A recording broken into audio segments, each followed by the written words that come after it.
নমস্কার বন্ধুরা, প্রমার রান্নাঘরে সবাইকে স্বাগত।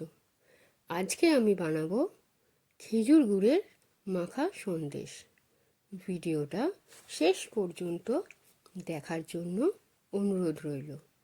খেজুর গুড়ের মাখা সন্দেশ বানানোর জন্য আমাদের লাগবে ছানা, খেজুরের গুড়, চিনি, গুঁড়ো দুধ আর ঘি।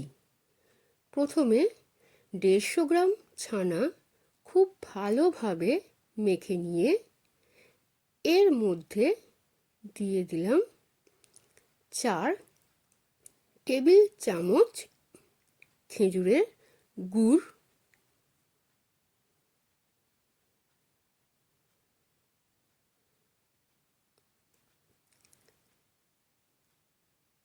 আর দিয়ে দিলাম 3 টেবিল চামচ চিনি।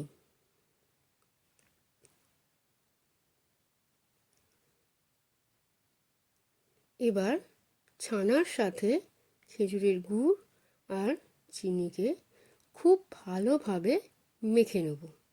একটু সময় নিয়ে মাখতে হবে যাতে চিনি আর গুড় খুব ভালোভাবে ছানার সাথে মিশে যায়।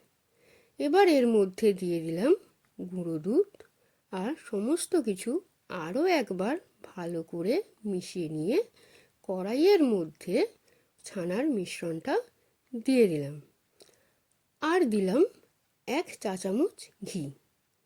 এবার সমস্ত কিছু মিডিয়াম ফ্লেমে নাড়াচাড়া করে নিতে হবে। 6 থেকে 7 মিনিট মিডিয়াম ফ্লেমে কন্টিনিউ নাড়াচাড়া করার পর মিশ্রণটা ধীরে ধীরে ঘন হয়ে আসবে। ঠিক এই রকম ঘনত্বে আসলে গ্যাসের ফ্লেমটা অফ করে দেব। 1 ঘন্টা রেখে দেব ঠান্ডা হওয়ার জন্য। 1 ঘন্টা পর তৈরি হয়ে গেল খেজুর গুড়ের মাখা সন্দেশ। এবার আমি এটা পরিবেশন করলাম। ভিডিওটা শেষ পর্যন্ত দেখার জন্য ধন্যবাদ।